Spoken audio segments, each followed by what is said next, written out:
दोस्तों, जय हिंद, वंदे मातरम। मैं मनमोहन मिश्रा अपनी इस एनआरआई टीवी के माध्यम से और अपने इस प्लेटफॉर्म से आप के साथ जुड़ चुका हूं। मेरे दोस्तों, मेरे भाइयों, मेरे बंधुओं, अब आपसे मेरा अनुरोध है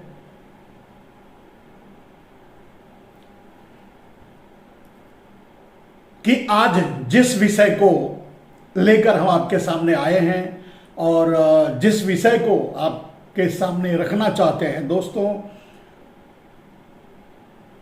वो रोज की तरह, हमेशा की तरह एक गंभीर मसला है।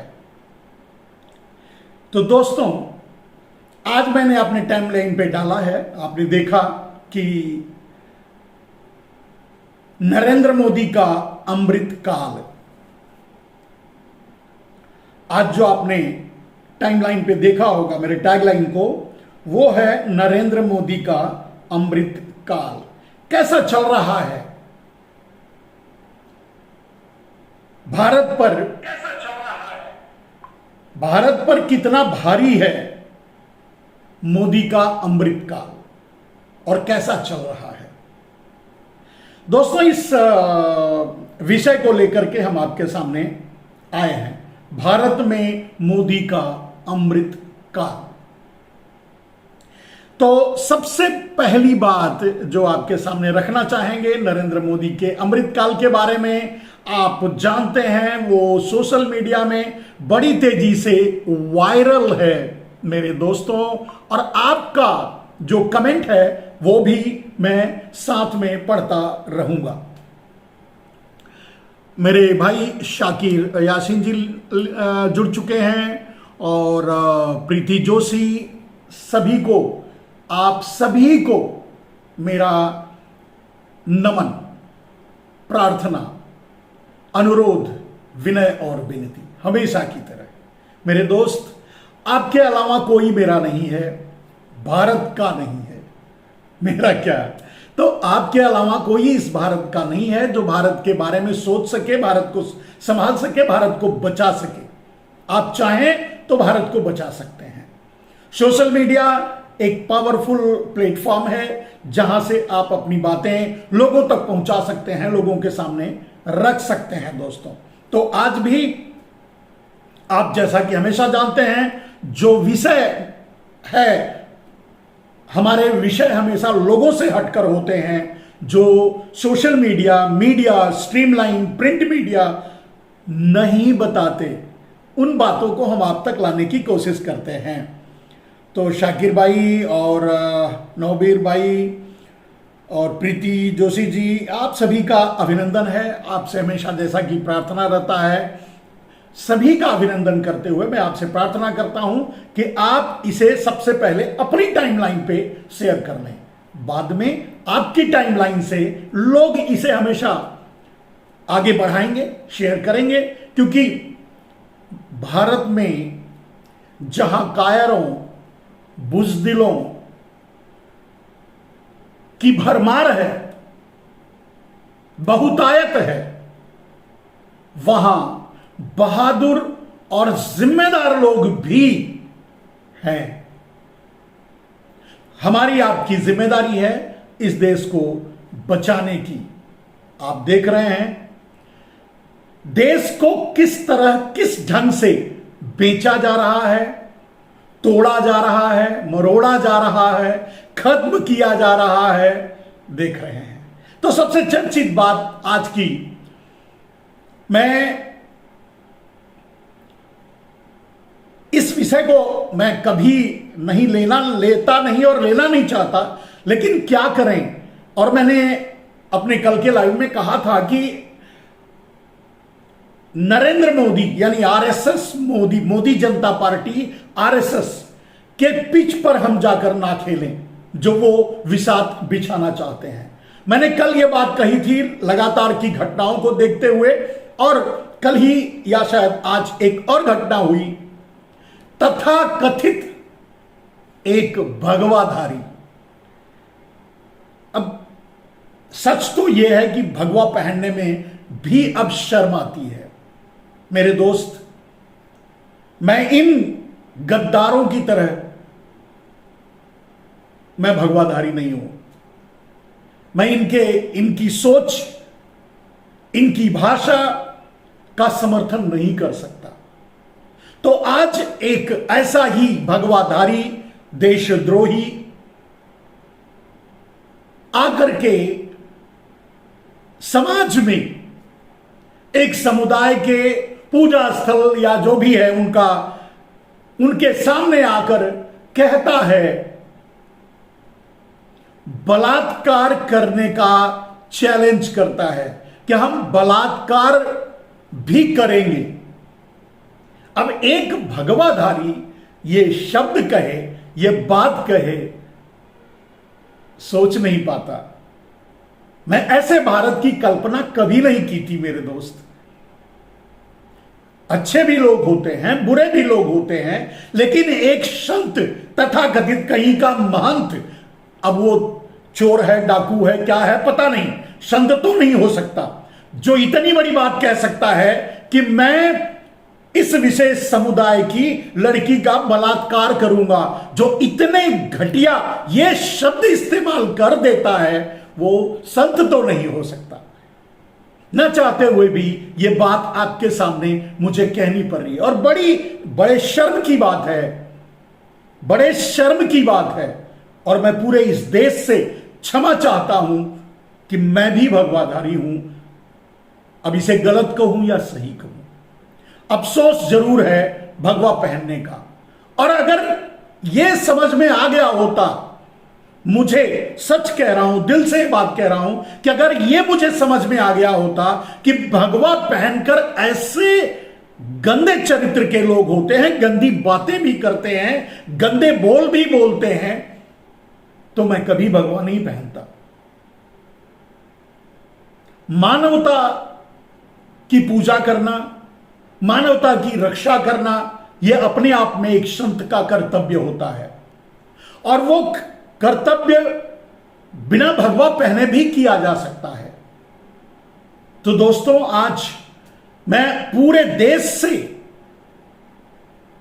मैं इतना बड़ा कोई आदमी नहीं हूं, मैं इतना बड़ी कोई हस्ती नहीं हूं, मैं एक आम इंसान हूं, लेकिन मैं पूरे देश से क्षमा चाहता हूं कि मैं भगवा पहनता हूं।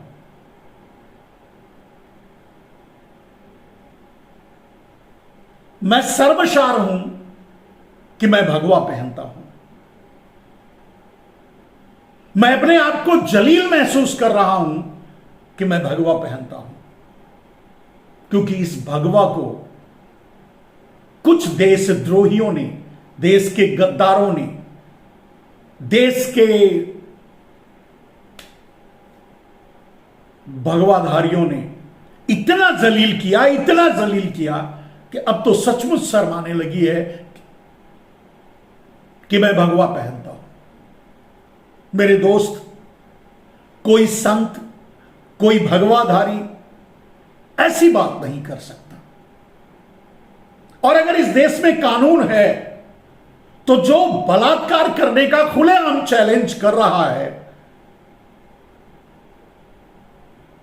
वो घूम रहा है बाहर, वो आजाद है। फिर इस कानून पर किसका भरोसा रहेगा? इस देश की न्याय व्यवस्था, इस देश के संविधान पर कौन विश्वास करेगा? इससे ज्यादा मैं कुछ नहीं कह सकता। बहू हो, बेटी हो, मां हो, बहन हो, नारी अपने आप में पूजनीय होती है, और हमारे धर्म में है कि यत्र नारी पूज्यन्ते तत्र रमन्ते देवता। जहां नारी की पूजा होती है, वहां देवता का वास होता है। हम नारी का वो सम्मान करते हैं कि हम उसकी पूजा करते हैं। यहां तक कि यह वक्त नवरात्र महीने का है। इस नवरात्र महीने में हम बच्चियों, लड़कियों के चरण धोते हैं,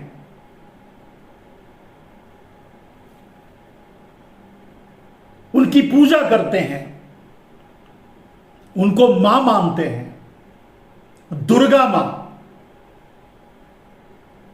और एक भगवाधारी, एक आम आदमी, एक टपोरी, एक राह चलता रोड टाइप गुंडा, बदमाश, चोर, अगर ये बातें कर दे तो समझा जा सकता है, लेकिन एक भगवाधारी अगर ये बात करता है तो सचमुच गले नहीं उड़ता मेरे दोस्त, सचमुच बस यही कह सकता हूं कि शर्म आने लगती है भगवा पहनने पर।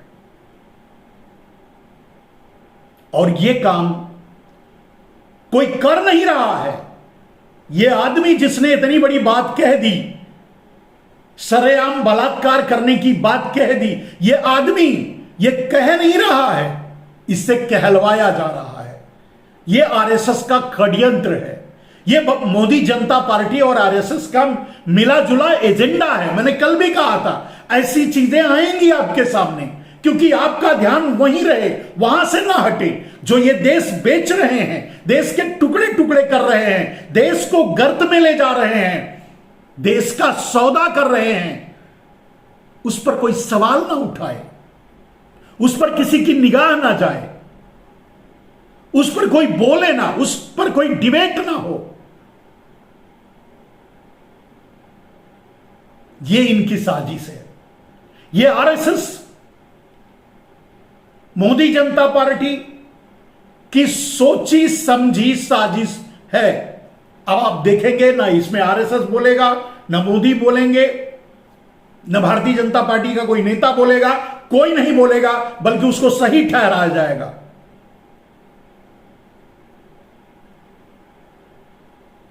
कि उसने सही कहा होगा, या वो अपने आप को सही ठहराने की कोशिश करेगा कि मैंने क्यों कहा।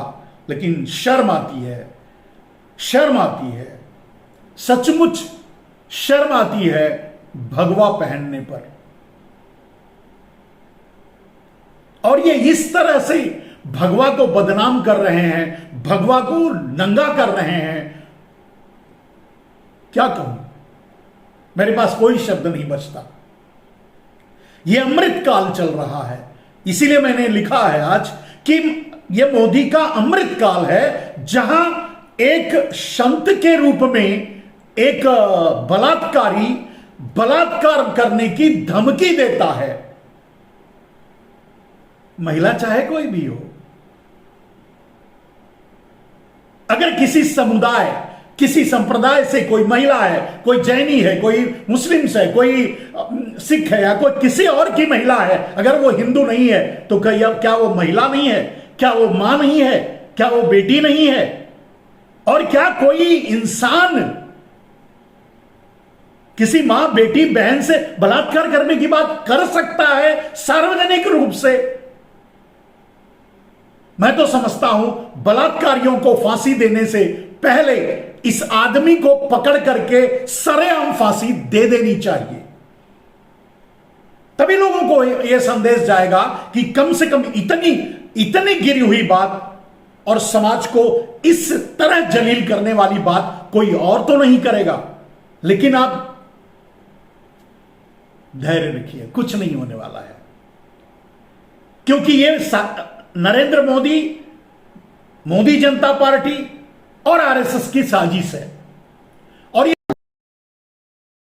कि आप असली मुद्दे की बात ना करें, महंगाई की बात ना करें, बेरोजगारी की बात ना करें, गरीबी की बात ना करें, उस मुद्दों को ना उठाएं, इसके लिए यह साजिश रची जाती है। और ऐसे केसेस, ऐसी बातें आगे भी होती रहेंगी।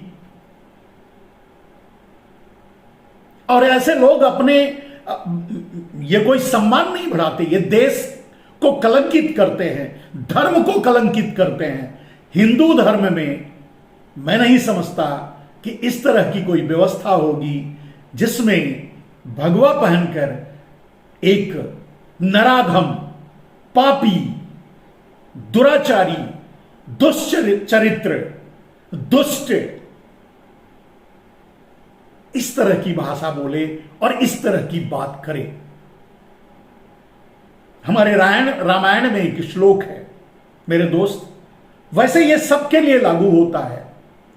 अनुज बधू भगनी सुत नारी, ये सब हैं कन्या समचारी। इन्हीं कुदृष्टि बिलोकत जोई, तिन्हें बधे कछु पाप न होई। ऐसे आदमियों का वध कर दिया जाए, कोई पाप नहीं होगा। अब आप सोच रहे होंगे कि जिन लोगों के लिए कहा गया है, मेरे भाई, ये सब सारे समुदाय के लिए कहा गया है और ये सब पर लागू होता है। जब रामायण में तुलसीदास ने यह लिखा होगा, अनुज बधू भगनी सुत नारी, ये सब हैं कन्या समचारी, मेरे दोस्त, कोई न कोई कहीं न कहीं किसी की तो बहू है, किसी की तो मां है, किसी की तो बेटी है। और इन्हीं कुदृष्टि बिलोकत जो इन पर कुदृष्टि डालते हैं, उनका वध कर देने से भी कोई पाप नहीं होता। तो ऐसे आदमी पर कानूनी कार्रवाई तो होनी चाहिए। खैर, ऐसा कुछ होगा नहीं। मैंने भी अपने मन की भड़ास निकाल दी। मैं वैसे हिंदू मुसलमान के मुद्दे पर जाकर के उस पिच पर कभी नहीं, मैं इनके बहकावे में कभी नहीं आता।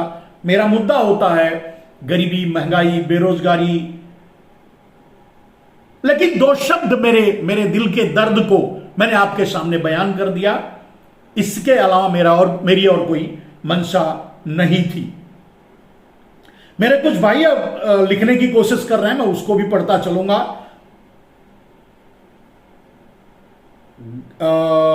गिरधर भाई लिखते हैं, अंग्रेजों की औलादों से गए गुजरे। बिल्कुल सही कह रहे हैं मेरे दोस्त। मोदी को सिर्फ और सिर्फ सांप्रदायिकता की राजनीति। पंकज जी लिखते हैं, मोदी को सिर्फ सांप्रदायिकता की राजनीति आती है।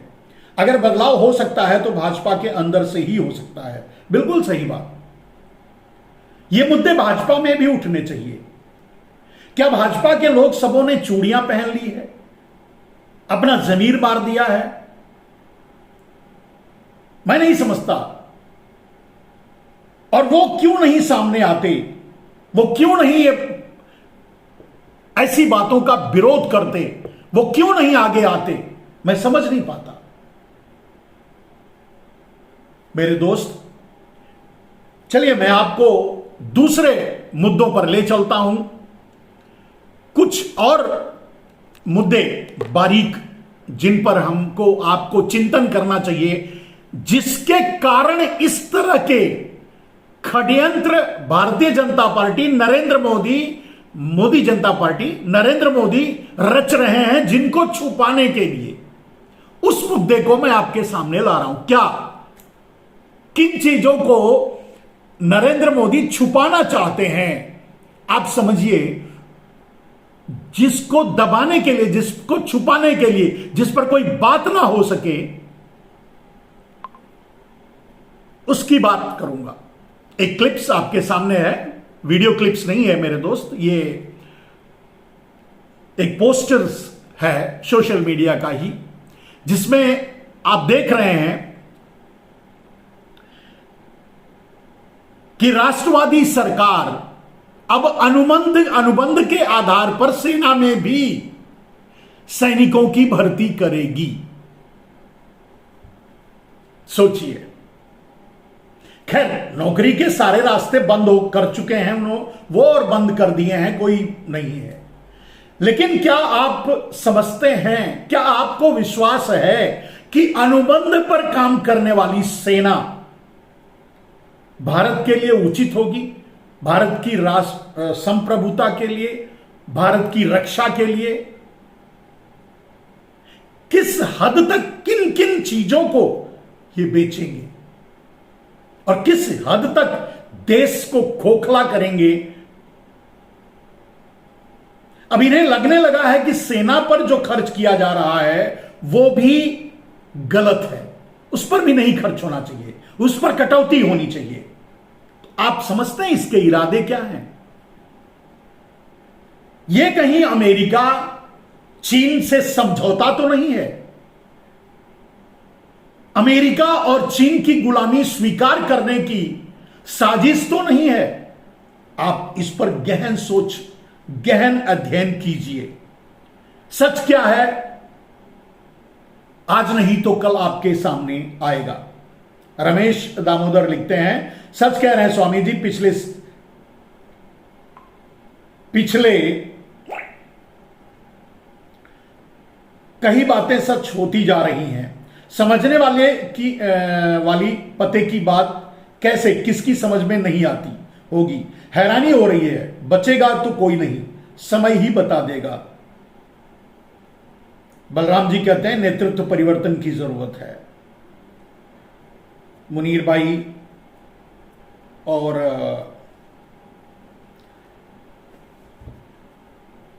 तो मेरे दोस्त, आप समझ रहे हैं और जानते हैं, अब अगर नरेंद्र मोदी सेना को भी बेच देना चाहते हैं, सेना को भी प्राइवेटाइज कर देना चाहते हैं, तो जब आपका ध्यान इस पर जाएगा तो निश्चय ही आप सवाल उठाओगे। तो आपका ध्यान इस पर ना जाए, आप सवाल ना उठाओ,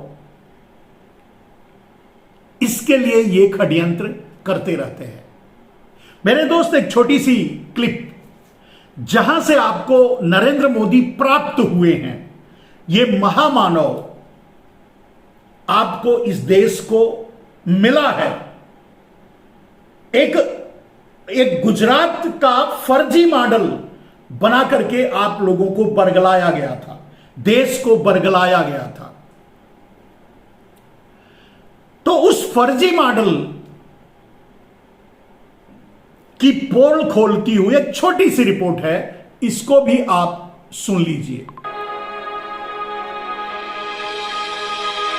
साहब ने गुजरात के इर्द गिर्द एक ऐसा झूठा प्रपंच रचा है जिससे कि पूरे गुजरात को धोखा दिया गया और दुनिया भर में एक ऐसी झूठी पिक्चर दिखा दी गई जिसमें झूठ के अलावा और कुछ था नहीं।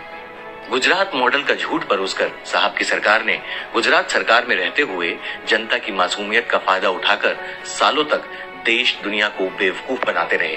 वैसे तो अब पूरे देश को समझ आ चुका है कि साहब की पूरी सरकार सिर्फ झूठ और पीआर के आधार पर चलती है।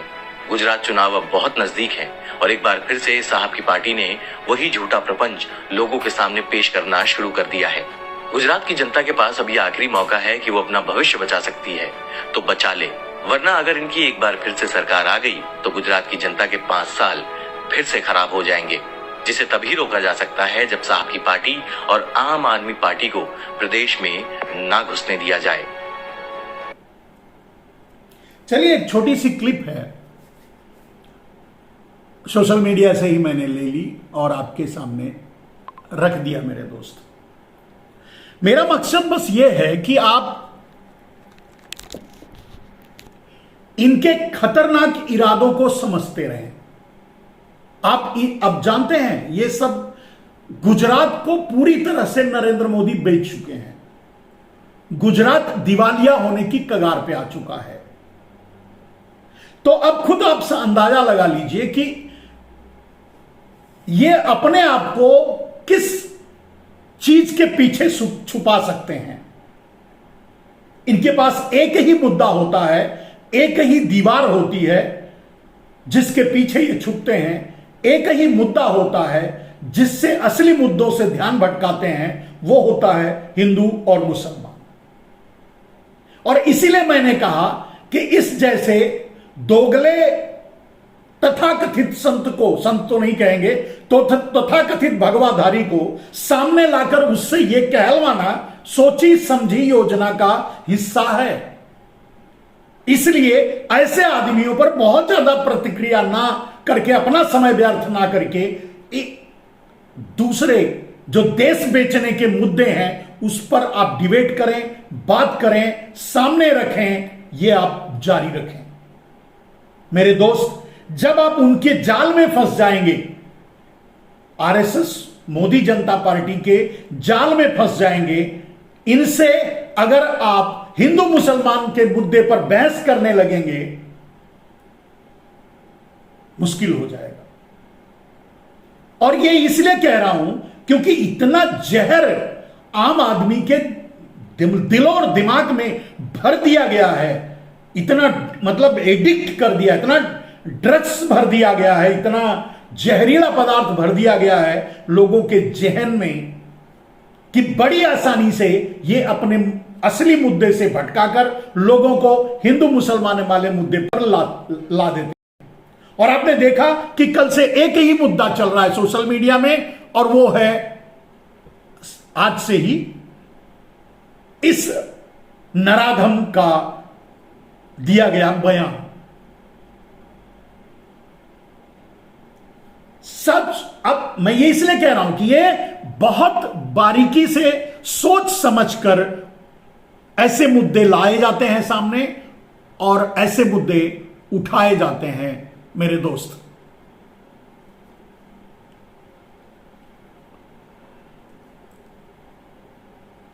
और कुछ बातें, एक और छोटी सी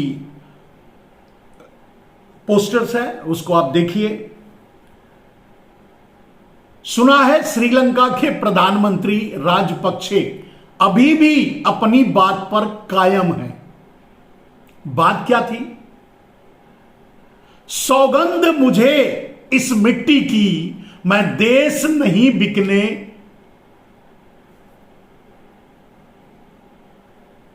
देश नहीं बचने दूंगा, सॉरी बिकने दूंगा। तो चलिए मेरे दोस्त, छोटे छोटे पोस्टर्स मैं इसलिए आपके सामने लाता हूं कि बहुत छोटे शब्दों में लिखे गए बहुत गहरे समझ वाले होते हैं। अब इस पोस्टर में नरेंद्र मोदी की तरफ इशारा करके कहा गया है। अब जानते हैं ऐसा क्यों है, यह क्यों कहा गया है?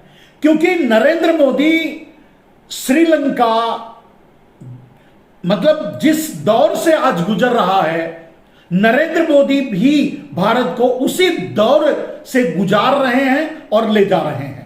कुछ कतिपय कारणों से, कुछ भारत की समृद्धि के नाते, कुछ भारत मजबूत होने के नाते, दूसरे और कारणों से, पहले की सरकारों के द्वारा मजबूत बनाए रखने के कारण शायद हम उस दुर्गति को अभी प्राप्त नहीं हो पाए, लेकिन बहुत जल्द देश को नरेंद्र मोदी वहां पहुंचा देंगे। इसीलिए इन छोटी छोटी बातों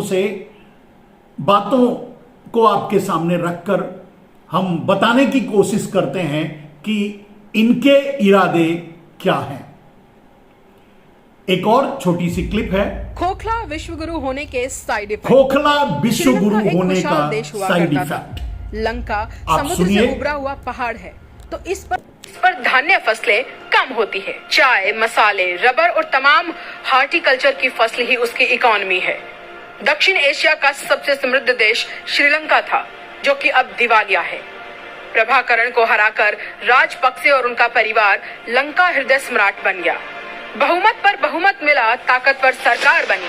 ताकतवर सरकार यानी बाजार, व्यापार, बैंक, अर्थव्यवस्था, कानून, कोर्ट और मीडिया पर पूरा कंट्रोल। आज श्रीलंका पर राजपक्षे परिवार की डिक्टेटरशिप कायम है, and dictator knows everything. Dictator को science, technology, history, civics, agriculture, banking, business, sports, space, radar यानी दुनिया की हर चीज के बारे में विशद जानकारी होती है। और अंधभक्तों के मुताबिक डिक्टेटर भला आदमी होता है, उसकी नीयत में खोट नहीं होती। तो राष्ट्रपति गोटाबाया राजपक्षा ने निर्णय किया, देश विश्वगुरु बनेगा, ऑर्गेनिक विश्वगुरु। तो एक दिन राष्ट्रपति महोदय ने घोषणा कर दी, आज से देश में फर्टिलाइजर बैन, कीटनाशक बैन, किसी तरह का केमिकल हमारे देश में उपयोग नहीं होगा। जो करेगा उसे सजा मिलेगी। देश रातों रात ऑर्गेनिक हो गया। राष्ट्रपति महोदय का विश्व में डंका बजने लगा। यूएन ने तारीफ की, लेकिन वैज्ञानिकों ने नहीं। कहा इससे श्रीलंका की कृषि तबाह हो जाएगी, पर लंका के डिक्टेटर ने अनसुना कर दिया। मजबूत इरादे और साफ नियत से किया गया काम तो हमेशा सफल होता है ना मित्रों। श्रीलंका की फसलें तबाह हो गई, उत्पादन आधा हो गया और गुणवत्ता घटने से निर्यात के ऑर्डर कैंसिल हो गए। इधर कोविड ने टूरिज्म खत्म किया तो इकोनॉमी को मिलने वाली विदेशी मुद्रा भी गायब हो गई। विदेशी मुद्रा नहीं तो खाने पीने की वस्तुओं का आयात संभव न हुआ। भुखमरी छाने लगी तो राष्ट्रपति महोदय ने सेना के एक जनरल को ड्यूटी पर लगाया। वो घूम घूम कर व्यापारियों के गोदाम में छापे मारने लगे। इससे हालात नहीं सुधरे। कुछ लोगों ने आलोचना लिखी तो जेल में भर दिए गए। कुछ लोग कीड़े लगी सब्जियों और मसालों को लेकर प्रदर्शन कर रहे थे, उन पर मुकदमे लाद दिए गए। कृषि मंत्री ने खेती के आंकड़े जारी करना बंद कर दिया और सबको जल्द ही बायो पेस्टिसाइड्स और बायो फर्टिलाइजर उपलब्ध कराने का वादा करने लगे, जो कहां से आएगा अभी तक पता नहीं चल पाया है। फिलहाल श्रीलंका की इकोनॉमी कोलैप्स होने की स्थिति में है। श्रीलंकन मुद्रा को कोई हाथ नहीं लगा रहा, आयात के लिए पैसे नहीं है, जरूरी चीजों का अभाव है, राशनिंग और कोटा निर्धारित किए जा रहे हैं, अच्छे खासे देश की वाट लग चुकी है। हाल ही में कर्ज में पटा पाने के कारण लंका को अपना हम्बन टोटा बंदरगाह 99 साल की लीज पर चीन के हवाले कर देना पड़ा। अब और कर्ज दिया जा रहा है। राजपक्षे एक ही रट लगाए हैं, मैं देश नहीं बिकने दूंगा, देश नहीं झुकने दूंगा, पर देश को भाड़े पर देने के बारे में उनके विचार पॉजिटिव प्रतीत होते हैं। लंका शेरनुमा, ईमानदार, लोकप्रिय, सर्वज्ञानी डिक्टेटर सारी इकोनॉमी अकेले हजम कर चुका है, क्योंकि शेर अकेला खाता है।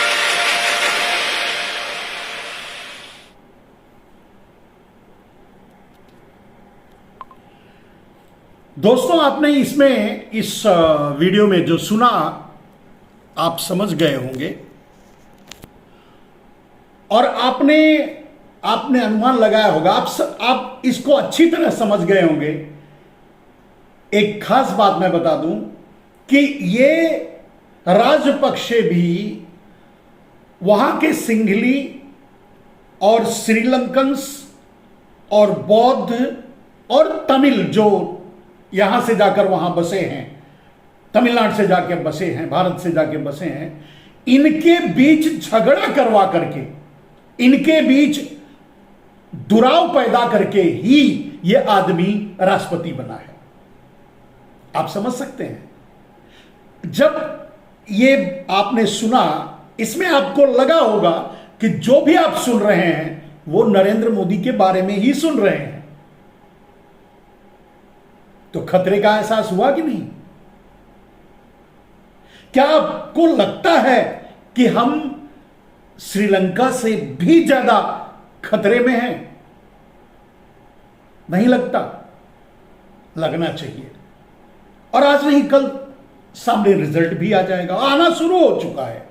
मैं ये कई बार बात कह चुका हूं मेरे दोस्त कि अगर हमारी सरकार यानी नरेंद्र मोदी, मोदी जनता पार्टी 80 करोड़ लोगों को भीख नहीं देती 5 किलो अनाज का, वो कहती है, इसलिए मैं कह रहा हूं, मैं नहीं कहता, वो हमारा हक है, वो हमारा ही उपजाया हुआ अन्न है, हमारे देश के किसानों का है, हमारे देश के लोगों का है। इनके कहने के अनुसार मैं कह रहा हूं कि अगर ये भीख नहीं देते, नमक नहीं देते, जिसका हक मांगते हैं कि हमें वोट दो, नमक खिला रहे हैं, हमारा नमक हरामी मत करो, वगैरह वगैरह, तो अगर ये नहीं देते तो क्या भारत में 80 करोड़ लोग भूखे नहीं रहते? और अगर भूखे नहीं रहते तो दे क्यों रहे हैं? दोनों बातें आप समझो। यानी और लोग ले क्यों रहे हैं? एक बात बताओ, अनाज की भीख, मतलब ये 5 किलो अनाज मिल रहा है, लोग भीख क्यों लेंगे? मेरे दोस्त, ये वक्त ऐसा भी 2013 से पहले वक्त ऐसा था कि सबके पास राशन कार्ड हुआ करता था, सबके पास। यहां तक कि लोग जाली राशन कार्ड, मतलब गलत राशन कार्ड, एक की जगह 2, या फिर अपने ही परिवार में एक साथ रहते हैं फिर भी लड़के का अलग से, अपना अलग से, मतलब इस तरह से एक एक 2 राशन कार्ड हुआ करते थे। उसे नरेंद्र मोदी भ्रष्टाचार मानते हैं। मेरे दोस्त, जानते हैं उसके बाद भी लोग राशन कार्ड से राशन नहीं लेते थे। और उस राशन कार्ड का इस्तेमाल कौन करता था जानते हैं आप? वो लोग 30% लोग जो गरीबी रेखा के, पॉवर्टी लाइन के नीचे रहते हैं, वो मांग के ले जाते थे कि हमें कार्ड दे दीजिए, हम आपके कार्ड पे, आपके राशन कार्ड पे हम तेल ले लेंगे, हम आपके राशन कार्ड पे अनाज ले लेंगे। नरेंद्र मोदी आने के बाद भ्रष्टाचार बंद हो गया, डुप्लीकेट राशन कार्ड नहीं चलते, लेकिन अब 80 करोड़ लोग देश के भिखारी हो गए, भीख लेने के लिए मजबूर हो गए, राशन पर राशन खरीदने के लिए मजबूर हो गए। कल इसलिए नहीं खरीदते थे, या अपना राशन कार्ड किसी और को दे देते थे, किसी गरीब को, कि उसका भला हो जाएगा, इसलिए क्योंकि वो समृद्ध थे। आज लोग इस हालत में पहुंच चुके हैं कि वो उनकी हैसियत भी नहीं रही जो राशन कार्ड दूसरे को दे दिया करते थे। उनकी आज ऐसी हैसियत नहीं रही कि वो राशन कार्ड के बगैर अपना पेट पाल सकें, यानी भिखारी हो गए। ये मोदी के अमृतकाल की देन है, ये भ्रष्टाचार मुक्त सरकार की देन है। और जानते हैं, इसी तरह की लूटों को छुपाने के लिए, दबाने के लिए, इस पर कोई सवाल न उठाए, ये नकली भगवाधारियों को आगे कर देते हैं कि भाई तुम जाओ समाज में कोई जहर की भाषा बोलो, जहरीली भाषा बोलो, जिसका हम आगे चल करके इस्तेमाल कर सकें। एक और छोटी क्लिप श्रीलंका के बारे में ही। आखिर कैसे तबाह हुआ श्रीलंका? फिलहाल के वक्त में सबसे बड़ा सवाल है कि आखिर ऐसा क्या हुआ कि श्रीलंका तबाही के इस मंजर तक पहुंच गया और सारी दुनिया बस देखती रह गई। श्रीलंका में कुछ वक्त पहले बस वही शुरू किया गया था जो पिछले 7 साल से हिंदुस्तान में साहब की सरकार कर रही है, यानी वहां के लोगों को झूठे सपने दिखाए गए और ऐसी बातें कही गई जिनका पूरा होना किसी भी सूरत में मुमकिन नहीं था, और जिन वादों की पूरी बुनियाद ही सिर्फ झूठ पर तैयार की गई थी। श्रीलंका के लोग आज दाने दाने को मुहताज हैं और उनका जीवन सिर्फ तकलीफों में गुजर रहा है। इसका कारण यही है कि उन्होंने सही वक्त पर अपनी सरकार से सवाल नहीं पूछे। ये ठीक वैसी ही गलती है जो हिंदुस्तान की जनता फिलहाल के वक्त में कर रही है। जागो देशवासियों जागो, सवाल पूछो साहब से और उनकी पार्टी से जो देश को डुबोना चाहती है। अगर आपने अभी भी सवाल नहीं पूछे तो कहीं आपके साथ भी आने वाले समय में वही ना हो जो इस वक्त श्रीलंका के मासूम लोगों को झेलना पड़ रहा है।